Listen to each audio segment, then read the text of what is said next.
Je m'appelle Léa, j'ai 32 ans, et le premier anniversaire de mon fils était censé être une journée toute simple. Un petit goûter dans notre jardin. Quelques ballons accrochés à la clôture et un gâteau fait maison qui penchait un peu d'un côté parce que je ne suis pas une pâtissière professionnelle et que je n'ai jamais prétendu l'être. Je n'avais pas besoin de perfection, je voulais juste de la présence. Depuis des semaines, je me répétais de ne pas trop attendre de mes parents, c'était une leçon que j'avais apprise très tôt dans la vie. Dans ma famille, l'espoir était quelque chose que l'on rationnait avec prudence ou que l'on finissait par payer très cher plus tard. Pourtant, une partie de moi croyait qu'ils feraient l'effort pour ça, pas pour moi, mais pour leur petit-fils, cela me semblait être une attente raisonnable. Malgré tout ce qui s'était passé, j'ai quand même envoyé l'invitation, courte et polie, sans aucune charge émotionnelle. Je n'ai pas appelé pour leur rappeler, je n'ai pas supplié, j'ai juste envoyé la date, l'heure et une photo de la petite banderole que nous avions accrochée et qui disait simplement « 1 ». C'était déjà symbolique à mes yeux. 2 jours avant la fête, mon téléphone a vibré, signalant un message de ma mère. Il n'y avait ni salutation, ni chaleur, juste une phrase qui m'a glacé le sang. Honnêtement, nous n'avons pas besoin de ça. Nous ne reconnaissons pas ce petit-fils. J'ai lu le message une fois, puis une seconde fois, attendant que les mots s'adoucissent si je les fixais assez longtemps, mais ils ne l'ont pas fait. Ils restaient là, brutaux et sans excuse, comme un verdict définitif. À ma grande surprise, je n'ai pas pleuré. J'ai ressenti quelque chose de plus froid s'installer en moi, un sentiment que je connaissais depuis l'enfance, ce moment où l'on réalise que l'on ne sera jamais choisi et qu'il est inutile de demander pourquoi. J'ai répondu calmement. Presque cliniquement, d'accord, mais ne venez plus me demander de l'argent. Pour vos dettes, vos factures et vos problèmes désormais. C'était la première fois de ma vie que je leur parlais ainsi, sans arrondir les angles avec des excuses ou des explications. Mon père a ri quand il a lu le message. Je le sais. Parce qu'il m'a appelé immédiatement, amusé et méprisant, comme si j'avais fait une blague qui tombait à plat. Il m'a dit que j'étais dramatique, que j'allais me calmer et que la famille ne fonctionnait pas comme ça. Il était persuadé que j'allais céder parce que j'avais toujours cédé auparavant. Ce qu'il ne savait pas, c'est que ma décision n'avait pas commencé avec ce SMS, elle avait commencé des années plus tôt, dans le silence de moments que j'avais ignorés. Jusqu'à ce qu'il soit trop lourd à porter. Pendant la majeure partie de ma vie d'adulte, j'avais été celle qui gardait la bouche cousue et le portefeuille ouvert. Si mes parents m'insultaient, j'avalais ma salive. S'ils insultaient mon mari, Thomas, je leur trouvais des excuses plus tard, lui disant qu'ils ne le pensaient pas vraiment ou qu'ils étaient simplement d'une autre génération. S'ils avaient besoin d'argent pour le loyer, pour des réparations de voiture ou pour des urgences qui n'avaient jamais vraiment de sens, j'envoyais les virements sans poser de questions. Je me disais que c'était le devoir, la loyauté, l'amour. En réalité, c'était du conditionnement. L'idée que mon père se faisait de l'éducation avait toujours été l'humiliation déguisée en discipline, il appelait ça « me forger le caractère ». Ma mère n'était pas très différente, seulement plus effacée, plus passive, laissant ses paroles m'atteindre pendant qu'elle détournait le regard. Quand j'ai épousé Thomas, leur mépris s'est accentué. Il ne venait pas de la « bonne » famille, il n'avait pas le diplôme qu'il respectait. Il travaillait de ses mains comme menuisier, et cela le rendait invisible à leurs yeux. J'ai passé des années à essayer d'arranger les choses, traînant mon mari à des dîners de famille dont je savais qu'il finirait mal, le regardant repartir la mâchoire serrée et le regard lointain. Il ne m'a jamais demandé de choisir, mais je voyais bien la question. Dans son silence. Tout a changé à la naissance de notre fils, Léo. La première nuit à la maternité, en tenant cette petite vie si fragile, j'ai ressenti une clarté que je n'avais jamais connue auparavant. C'était quelqu'un que je ne pouvais pas me permettre de décevoir, pas de la manière dont mes parents m'avaient déçu. Lentement, sans l'annoncer, j'ai commencé à changer. J'ai arrêté de répondre aux appels quand je n'avais pas envie de parler. J'ai arrêté d'envoyer de l'argent chaque fois qu'ils insinuaient qu'ils étaient en difficulté. J'ai commencé à faire passer ma propre famille en premier, non pas par rébellion, mais par responsabilité. Le SMS pour l'anniversaire n'a été que le moment qui a rendu toute simulation impossible. 2 jours après la fête, j'ai déposé une enveloppe dans leur boîte aux lettres. Elle n'était pas épaisse, mais elle était lourde de sens. À l'intérieur se trouvait une lettre, ni colérique ni émotionnelle, juste limpide. Elle énumérait chaque euro que je leur avais envoyé au fil des ans, chaque prêt que j'avais pardonné, chaque sauvetage financier discret que j'avais assuré. Au bas de la page se trouvait un chiffre qui m'a surprise moi-même quand je l'ai enfin calculé, 86 400 €. Je n'en demandais pas le remboursement, ce n'était pas le but, je voulais qu'il voie le coup de mon silence. Ce qu'il ne savait pas encore, c'est que des semaines avant la fête, j'avais déjà réglé le côté juridique. Je les avais retirés de mes contacts d'urgence, j'avais révoqué la procuration bancaire qu'ils ne réalisaient même pas avoir encore, j'avais réécrit mon testament et j'avais transféré notre maison au nom de mon mari uniquement. J'ai changé le bénéficiaire de mon assurance vie. Chaque fil qui me liait à eux, financièrement ou légalement, je l'ai coupé net. L'enveloppe contenait une dernière chose, une mise en demeure d'un avocat, simple et formelle. À partir de ce moment-là, il ne devait plus me contacter, ni moi, ni mon mari, ni mon enfant, que ce soit directement ou par l'intermédiaire de proches. Il ne manquait pas seulement un anniversaire, il perdait tout accès à nous. Et ils n'avaient aucune idée de combien leur monde dépendait de moi. Pendant quelques jours après l'envoi de la lettre, ce fut le silence radio. Pas d'appel furieux, pas de message dramatique relayé par la famille, juste un calme étrange et troublant qui me faisait me demander s'il l'avait seulement lu. Thomas l'a remarqué aussi, la façon dont je jetais des coups d'œil à mon téléphone sans rien attendre vraiment. Il ne m'a pas poussé, il ne le fait jamais. Il est juste resté près de moi, s'occupant davantage du bébé, me laissant exister dans cet entre-deux où l'on attend quelque chose dont on sait que ça arrive, mais sans savoir à quel point le choc sera brutal. Je n'ai pas eu à attendre longtemps. 3 jours plus tard, ma sœur Chloé m'a appelé. Nous n'avions jamais été particulièrement proches en grandissant. Elle avait appris à survivre dans notre famille en devenant invisible, s'éclipsant des conversations, restant juste assez détachée pour ne pas devenir une cible. Quand j'ai vu son nom s'afficher, je me suis préparée à affronter de la colère, de la culpabilité ou un sermon auquel elle ne croirait même pas. Ce que j'ai trouvé à la place, c'était de l'épuisement. Elle n'a pas demandé pourquoi j'avais fait ça. Elle a dit qu'elle avait reçu la même lettre. C'était la première surprise.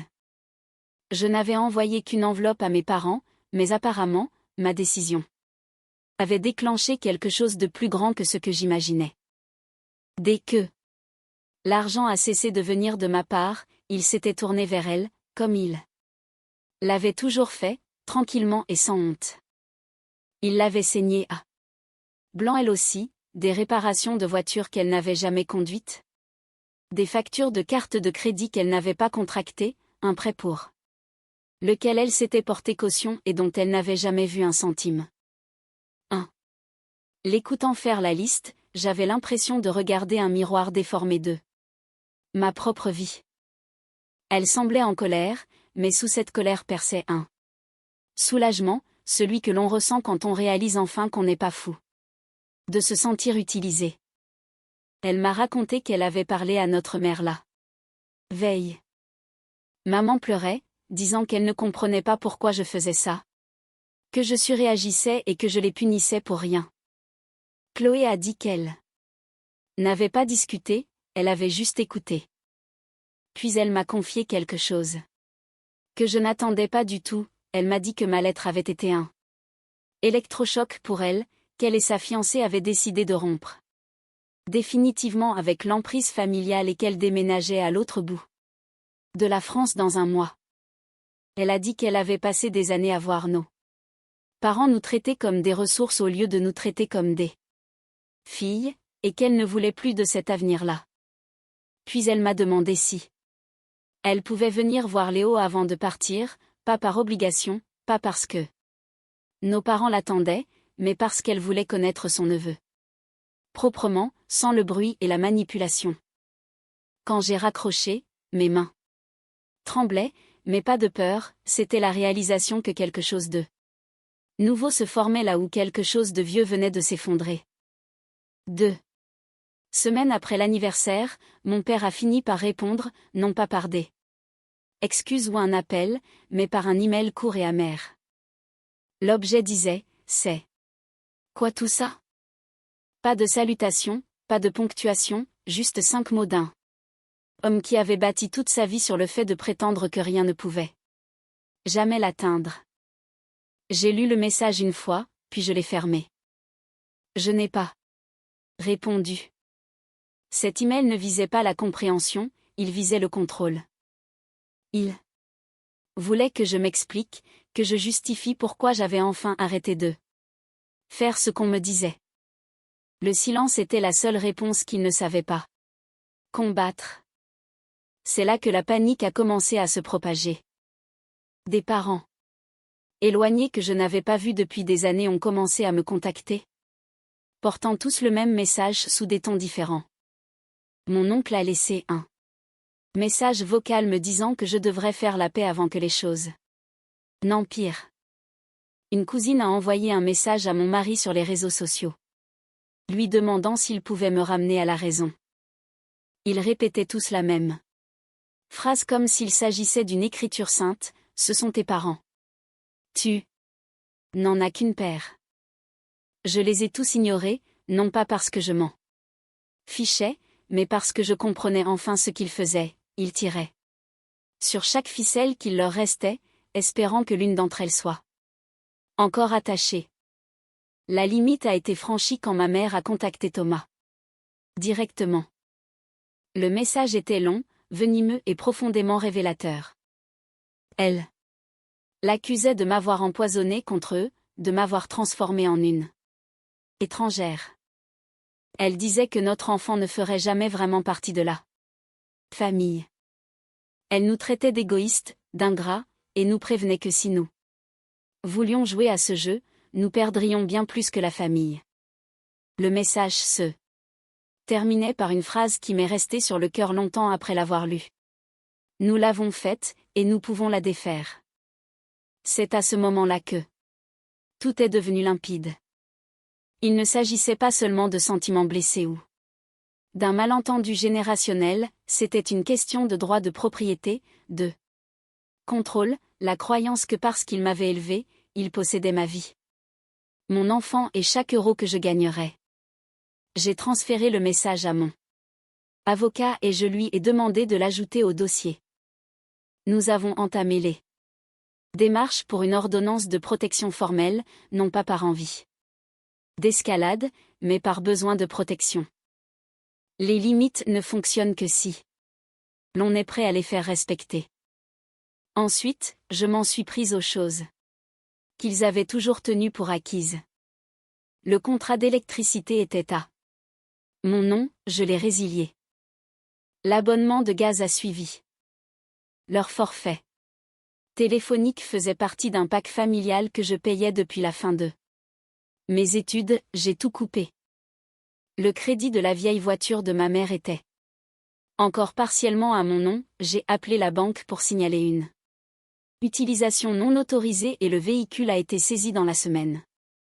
Chaque étape était méthodique, documentée et légale. Je n'agissais pas par colère, je me désenchevêtrais d'eux. Il restait une dernière chose que je n'avais jamais traitée correctement, quelque chose que j'avais enterré il y a des années parce que c'était plus facile que d'affronter la réalité. En 2019, mon père avait contracté un prêt personnel en utilisant mon identité. Il avait prétendu que c'était pour une urgence familiale et avait promis qu'il s'en occuperait. Quand j'avais découvert qu'il avait imité ma signature sans permission et manqué des paiements, j'avais remboursé la dette moi-même pour protéger mon dossier bancaire. Mais j'avais gardé tous les documents, chaque signature, chaque date, chaque mensonge. Cette fois, je ne l'ai pas protégé.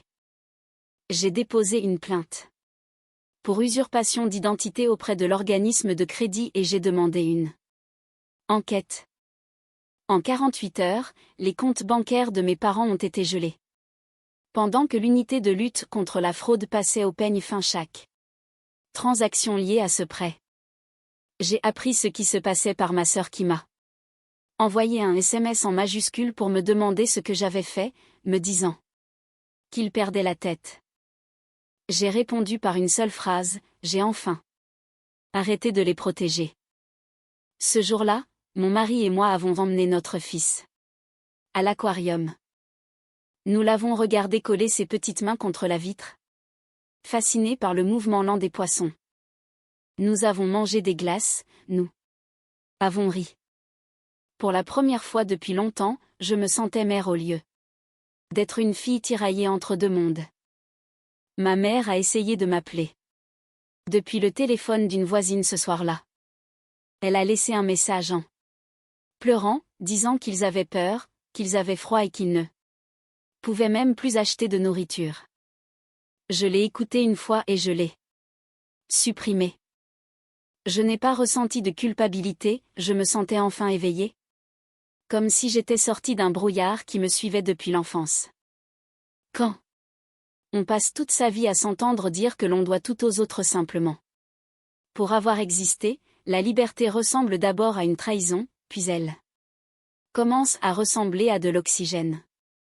Une fois les comptes gelés et les services coupés, l'illusion que mes parents avaient passé des décennies à maintenir a commencé à se fissurer de partout. Je n'avais pas besoin de faire d'annonce, les conséquences voyageaient plus vite que moi.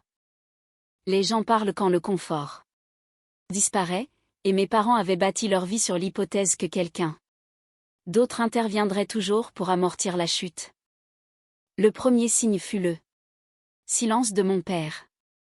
Plus de mais, plus de demandes colériques, plus de confusion jouée, il s'est évaporé comme le font toujours les hommes de son genre quand ils réalisent que l'intimidation ne fonctionne plus. Ma mère, en revanche, s'est effondrée bruyamment.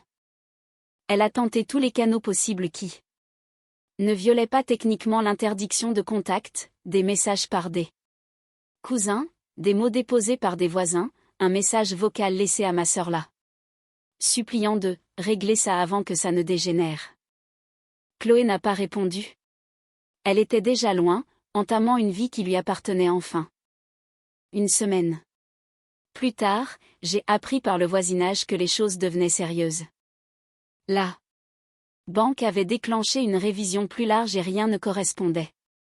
Des retraits injustifiés avaient été suivis de transferts vers des comptes au nom de mon père qui n'avait pas été déclaré. La situation était passée de tendue à critique. Je découvrais ce qui se passait par la rumeur familiale, une cousine demandait s'il était vrai que mes parents étaient sous enquête, un autre demandait si je n'étais pas allé trop loin. Je n'ai pas répondu, je ne devais plus d'explications à personne. La vérité n'avait pas besoin d'être défendue. Elle s'en sortait très bien toute seule. Sans accès à mon argent, ils ne pouvaient plus se cacher derrière leurs excuses. Les créanciers ont commencé à frapper à leur porte. Il y a eu des éclats de voix dans l'allée, des visites de La police, les voisins qui regardaient derrière leurs rideaux. C'est à ce moment-là que mes parents ont enfin compris ce que je voulais dire quand j'affirmais que j'en avais fini de financer leurs problèmes. Pas de manière métaphorique, mais littéralement. Ils ont tenté de vendre la maison rapidement, espérant récupérer un peu d'argent avant que la banque ne s'en saisisse.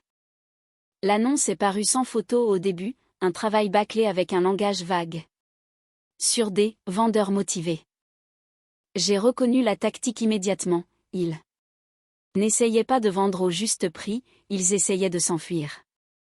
Ce qu'ils ne savaient pas, c'est que dès que le bien a été mis sur le marché, cela a déclenché une autre réaction en chaîne avec le syndic de copropriété pour des travaux non autorisés et des amendes impayées.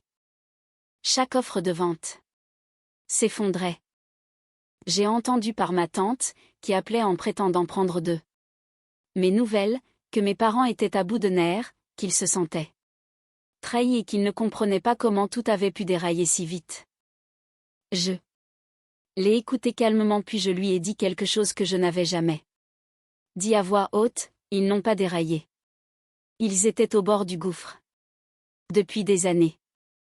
J'ai juste arrêté de les retenir. L'appel s'est terminé peu après. Au début de l'automne, mes parents ont été forcés de prendre un petit appartement de location qu'ils pouvaient à peine payer. Ma mère a pris un emploi de caissière dans un magasin de déstockage. Mon père a commencé à faire de petits travaux de bricolage dans le quartier, un travail qu'il aurait méprisé autrefois. Les gens qu'ils essayaient d'impressionner avant ne faisaient plus que leur adresser un hochement de tête poli. Plus d'invitations à dîner, plus de comités de paroisse, plus d'argent emprunté déguisé en générosité. Leur cercle social s'est réduit au strict nécessaire. Je n'ai pas célébré cela, je n'ai pas ressenti de triomphe. Ce que je ressentais, c'était de la distance, un espace qui s'élargissait entre celle que j'étais et celle que je devenais. Pour la première fois, leur chaos ne m'atteignait plus. Ils ne dictaient plus mon humeur, mon emploi du temps ou mon sommeil. Je pouvais respirer. Puis, juste quand je pensais que le pire était passé, quelque chose a refait surface et a changé toute l'histoire. Cela a commencé par un email d'une cousine éloignée dont je me souvenais à peine. Elle écrivait avec prudence, presque en s'excusant, me demandant si je savais quelque chose sur l'héritage de notre grand-mère. Au début, j'ai cru qu'elle se trompait de personne. Ma grand-mère était morte quand j'étais à la faculté, et j'avais supposé que tout était allé à mes parents. C'était ce qu'on nous avait dit. Il n'y avait eu aucune dispute, aucun litige. Mais selon ma cousine, ce n'était pas toute la vérité. Elle a joint des copies de vieux emails et des relevés bancaires qu'elle avait découverts en triant les dossiers de sa propre mère. On y mentionnait un coffre-fort, une note manuscrite, des bijoux, des obligations et une collection de pièces de monnaie. Des actifs qui étaient censés être divisés entre tous les enfants, des actifs qui, selon mes parents, n'existaient pas. Ma poitrine s'est serrée en faisant défiler les documents. Les dates correspondaient, les retraits, le moment du décès de ma grand-mère et l'amélioration soudaine des finances de mes parents. Peu de temps après. Ce n'était pas encore une preuve légale, mais c'était suffisant pour soulever une question que personne n'avait osé poser. Avait-il pris bien plus que mon propre argent? Je n'ai pas répondu tous deux. Suite à ma cousine, j'ai tout transféré à mon avocat. Il m'a rappelé 1 heure plus tard, le ton grave. Il a dit que si ces informations étaient exactes, cela ouvrait la porte à quelque chose de bien plus grave que de simples conflits familiaux, un abus de faiblesse et un détournement d'héritage potentiel. Ce soir-là, après avoir couché mon fils, je me suis assise dans le salon sombré. J'ai senti tout le poids de l'histoire. Je pensais que ce combat concernait les limites et le respect de soi, je n'avais pas réalisé qu'il s'agissait aussi d'exposer un schéma criminel qui s'étendait sur plusieurs générations. Et une fois qu'un tel schéma devient visible, il ne reste plus caché longtemps. L'enquête est devenue irréversible. Mon avocat m'a prévenu qu'il n'y aurait pas de retour en arrière possible, les enquêtes ne s'arrêtent pas pour des sentiments familiaux. Je lui ai dit de continuer. Les premières demandes officielles sont parties discrètement, de simples requêtes de documents, formulées de manière neutre. C'est tout ce qu'il a fallu, les gens paniquent. Dès qu'il y a de la paperasse, surtout quand ils ont construit leur vie sur l'idée que personne ne regarderait jamais de trop près. Mes parents ont réagi avec leur indignation habituelle. Selon Chloé, mon père affirmait que c'était ma faute, que je remuais de vieux fantômes par pure méchanceté. Ma mère prétendait que ma grand-mère voulait que tout soit géré en privé. Rien de tout cela n'avait d'importance car les registres existaient et ils ne correspondaient pas à la version qu'on nous servait depuis des années. À mesure que la nouvelle se répandait dans la famille, de plus en plus de gens me contactaient pour comparer leurs notes. Une tante a admis qu'elle s'était toujours demandé comment ils avaient payé certaines dettes si vite. Un cousin mentionnait un prêt promis qui n'était jamais arrivé. Un autre parlait d'une bague que ma grand-mère voulait léguer et que personne n'avait revue depuis l'enterrement. Chaque message était une nouvelle pièce du puzzle. L'enquête n'a pas explosé. Publiquement, elle a progressé lentement, réquisitions bancaires, archives notariales exhumées. Mes parents ont fini par ne plus répondre du tout au téléphone, espérant que cela passerait s'ils restaient silencieux. Cette stratégie ne fonctionnait plus. À la fin de l'automne, la pression est devenue insupportable. Les banques ont restreint leurs comptes en attendant les conclusions, et l'affaire de l'héritage est passée d'un simple questionnement à une réclamation formelle. J'ai appris par un voisin que mes parents organisaient un vide-grenier, mais pas un vide-grenier de printemps pour faire de la place. C'était une vente désespérée. Les outils que mon père chérissait, les bijoux que ma mère portait à la messe chaque dimanche, les meubles dont il s'était vanté, tout était étalé sur des tables pliantes à prix bradé. Les gens qu'ils cherchaient autrefois à éblouir fouillaient maintenant dans leurs affaires sans cérémonie. Je n'y suis pas allée, l'image me suffisait. Ce qui m'a surprise le plus, c'est le peu de satisfaction que j'en ai tiré. Il n'y avait aucun triomphe à les voir perdre le contrôle, juste le sentiment paisible que c'était l'aboutissement logique des choses. On ne peut prendre aux autres que pendant un certain temps avant que tout ne s'effondre, j'avais simplement été la première à arrêter d'absorber le choc. Puis, au milieu de tout cela, j'ai reçu une lettre que je n'attendais pas. Elle est arrivée sans adresse de retour, écrite d'une écriture soignée mais peu familière. J'ai failli la jeter, pensant à une énième tentative de culpabilisation, mais quand je l'ai ouverte, ma main s'est mise à trembler. Elle venait de mon grand-père, le père de mon père. L'homme que je croyais mort depuis mon adolescence. Il n'était pas mort, il était parti. La lettre était courte et directe, il disait avoir appris par quelqu'un que j'avais brisé la chaîne. Ce furent ses mots exacts. Il écrivait qu'il était parti quand mon père était déjà adulte, non pas parce qu'il le voulait, mais parce qu'il ne savait pas comment réparer les dégâts qu'il avait déjà causés. Il avait regardé son propre fils devenir l'homme qu'il était lui-même autrefois, et il n'avait pas su comment arranger ça, alors il avait disparu. Il disait n'avoir jamais repris contact parce qu'il pensait ne pas le mériter. Mais apprendre ce que j'avais fait signifiait beaucoup pour lui, cela signifiait que quelqu'un avait enfin arrêté le cycle. Il terminait par une phrase que j'ai lue et relue. Si jamais tu veux parler, j'aimerais rencontrer la femme qui a fait ce que je n'ai pas eu le courage de faire. Je suis restée assise à la table de la Cuisine longtemps après avoir fini la lecture, la maison était calme, mon enfant dormait au bout du couloir. J'ai montré la lettre à Thomas, m'attendant à de la colère ou de l'incrédulité. Il l'a juste lue lentement et a dit, « C'est toi qui décide maintenant, plus eux. » Il parlait de mes parents, des fantômes du passé, de tout cela. Je ne savais pas si j'allais répondre. Je ne le sais. Toujours pas. Mais cette lettre a ouvert quelque chose en moi qui était scellé. Depuis des années. Elle m'a fait réaliser à quel point ces schémas étaient profonds, transmis comme un héritage que personne ne questionnait. Mais cela rendait aussi une chose évidente, j'avais déjà changé la fin de l'histoire. Après cette lettre, tout s'est apaisé.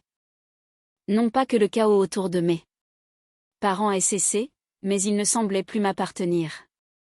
Les enquêtes suivaient leur cours, les avocats échangeaient des documents, les proches prenaient parti. Et mes parents s'effaçaient dans le décor qu'ils avaient eux-mêmes planté. Je ne suivais plus les détails, je ne demandais plus de nouvelles, je laissais le processus se dérouler sans ma supervision pour la première fois de ma vie. À la maison, la vie était plus calme d'une manière qui semblait inhabituelle au début.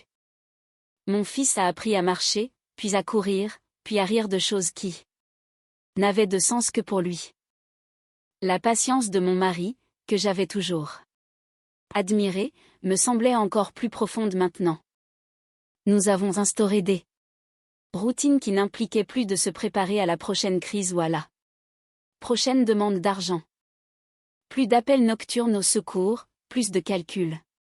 Pour savoir si dire « non » me coûterait leur amour, il y avait juste l'espace pour nous. Ma sœur Chloé a déménagé comme prévu, je l'ai aidée à faire ses cartons. Nous avons travaillé dans un silence confortable jusqu'à ce qu'elle dise quelque chose qui m'a marqué, elle a dit que nos parents semblaient plus petits maintenant, moins intimidants, moins puissants. Je savais exactement ce qu'elle voulait dire, ils n'avaient été grands que parce qu'on nous avait appris à nous tenir à genoux devant eux. Une fois que nous nous étions relevés, ils n'étaient plus que des gens ordinaires, imparfaits, effrayés et exposés. Je n'ai plus jamais répondu à mes parents, ni à leur dernier message vocal furieux, ni au message transmis par un cousin disant qu'il voulait s'expliquer. Parler n'avait jamais été le problème, c'était le contrôle le problème, et je ne leur rendrai jamais. Des mois plus tard, pour le 2e anniversaire de mon fils, nous avons fêté ça tranquillement, juste nous trois. Du gâteau partout sur les visages, des rires résonnants dans le jardin. Il n'y avait pas de chaise vide, pas d'attente, pas de faux-semblants. C'était parfait dans sa simplicité. Je repense parfois à ce SMS initial où ma mère disait qu'il ne reconnaissait pas mon enfant.